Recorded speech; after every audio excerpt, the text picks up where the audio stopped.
በሌላ አሳዛኝ ዜና ተመልሼ መጥቻለሁ። በኢትዮጵያ የሙዚቃ ስራዎች ውስጥ ስመ ገናና የነበረው የባህል ሙዚቃ ተጫዋቹ ሰማኸኝ በለው ከዚህ ዓለም በሞት መለየቱ ተዘግቧል። እስካሁን ድረስ የድምፃዊ ሰማኸኝ በለው ሞት ከመዘገቡ ውጪ በምን አይነት ምክንያት ህይወቱ እንዳለፈ ግን የወጣ ዝርዝር መረጃ የለም። ሰማኸኝ በለው በባህላዊ ይዘቶች በሚታወቁ ስራዎቹ የሚታወቅ ሲሆን በቅርብ ጊዜ በሚዲያ ቀርቦ የአካል እንቅስቃሴ መጀመሩን ክብደቱን ለመቀነስ የተለያዩ ስራዎችን እየሰራ እንደነበረ መናገሩ የሚታወስ ነው። የሰማኸኝ በለው ሞት ዝርዝር መረጃን ከደቂቃዎች በኋላ ይዤላችሁ የምመለስ ይሆናል። እዛ ቁጭ አልኩኝ ፀጉር ቤት ውስጥ ባላኩና ረሱል እዛ አፈር ለሚበላው ለሚበሰብሰው ለዚህ ፈራሽ ገላ ቁምጣ መቻ ያነሰው በቁምጣዬ እኔ እንደኋላ ፍር ሰሚ ባላገር ምክንያቱም ቁምጣ በመልበሱ ነው ባላገር ያለው እና ምን ቁምጣ መልበሱ ነገጧት አፈር ለሚበላን ለምን በሰብሰው ገላ የኢትዮጵያ ከርካሪ አጥንት ለሆነው ባላገር ስድብ ሆኖ ነው ለሱ ምንድነው ብዬ ያንን ግጥም ወደ አሰራሁት ማለት ነው። ሰማኸኝ በለው በብዙዎች አጠራር ሰሜ ባላገሩ ዛሬ በማለዳው ድንገት ድምጹ ጠፍቷል። ከዚህ ዓለም በሞት አሸልቧል። ሙዚቃው ሳይሰለች እድሜው ሳይጠገብ የጥበብ አምባው ላይ እንደነገሰ ብዙዎች ሰሜ እንዳሉት ብዙዎች ባላገሩ እያሉ እንደጠሩት ብዙዎች የመዳኑን ወሬ ሲጠባበቁ ዛሬ መርዶን ሰምተናል። ለጥበብ ቤተሰብ ልብ ሰባሪ መርዶ ነው የሰማነው። ለአድናቂዎቹ ለቤተሰቦቹ መጽናናትን እየተመኘን ሰሜ ባላገሩ ምን ገጠመው ምን አገኘው የሚለውን መረጃ እንነግራችኋለን። ነፍስ ይማር። መረጃው ይሄው። የዘር አለ እሱ ሆርሞን አለ።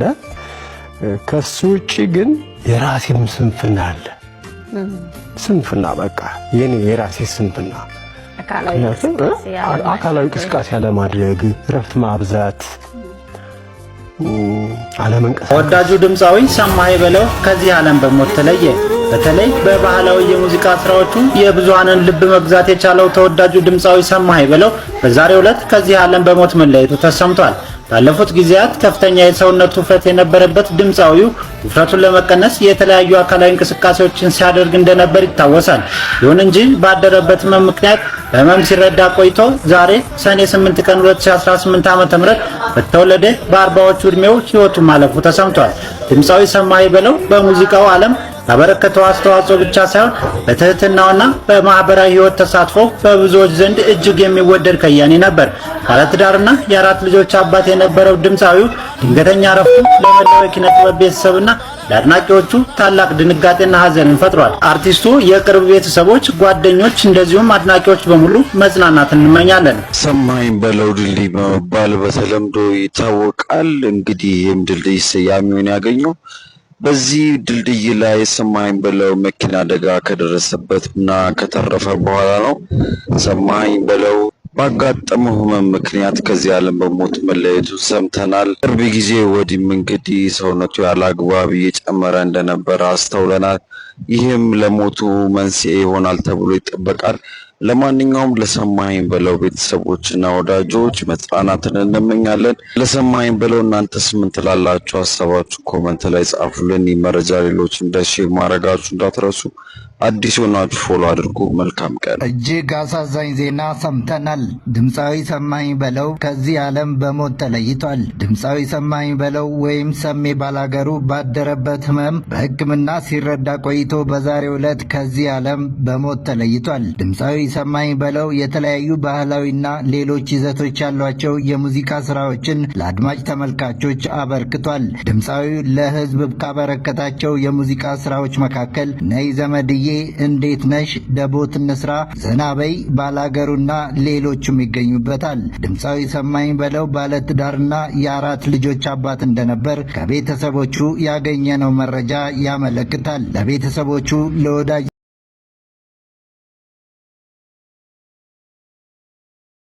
በጣም ያሳዝናል። ድምፃዊ ሰማኸኝ በለው በሕክምና ሲረዳ ቆይቶ እንግዲህ ዛሬ ከዚህ ዓለም በሞት መለየቱ እየተነገረ ነው ያለው። እኔ ለሌላ ዜና ነበር የተዘጋጀሁት። ኦሊቨር ትሪ ብራዚል ውስጥ በሄሊኮፕተር ግጭት እና መከስከስ ህይወቱ አልፏል።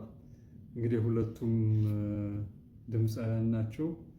ሰማኸኝ በለው በኢትዮጵያ ውስጥ ታዋቂ ድምፃዊ ነው። ኦሊቨር ትሪ ደግሞ በዩቲዩብ ላይ ከ6 ሚሊዮን ሰብስክሪፕሽን በላይ ያለው እንደዚሁ ድምፃዊ እና ዩቲዩበር ነው።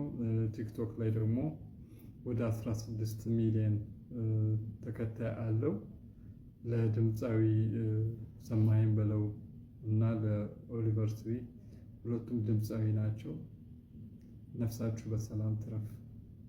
ፈረንጇ ወዳኝ ነጭት ወዳኝ 99ን በደንብ አረኮኝ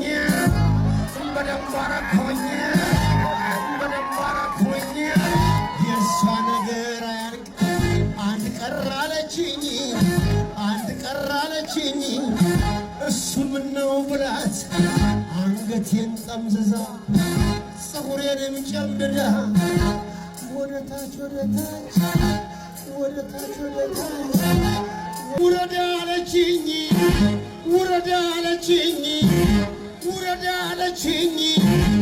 ውረድ አለችኝ እኔም እሺ ብዬ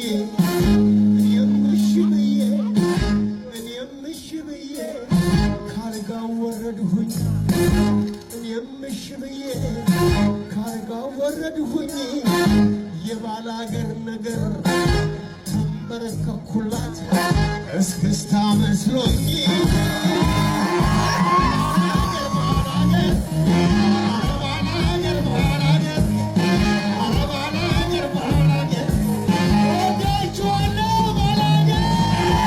ስሟን ማርዘነብ አልኩት እዛ አልኩትና እዛ በኋላ ሰውየው ደግሞ ቅናተኛ እንኳን ሰው አይቶበት ጀርባዋ ላይ ባለው እንስራ የሚቀና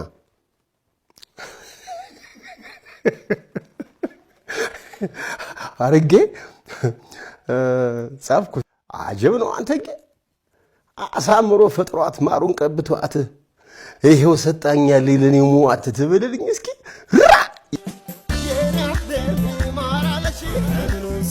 በኋላ ስራው ከወጣ በኋላ ነው ፈተናው የመጣው ለኔ። ልክ ከአሜሪካ ይደውላሉ ጓደኞቼ፣ ሰምሺ አቤት የሰራው ስራ እንዴት አባቱ እንደሚያምር ወደዳችሁት? እንዴት ነው? አሪፍ ነው ስላቸው ስልኳ አለ የልጅቱ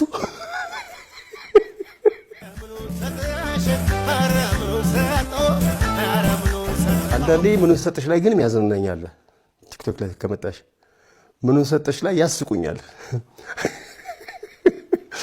የራሴን ዘፈን ቲክቶክ ላይ የለቁትና ሰሜ ለራስህ ነው እንደዘፈንከው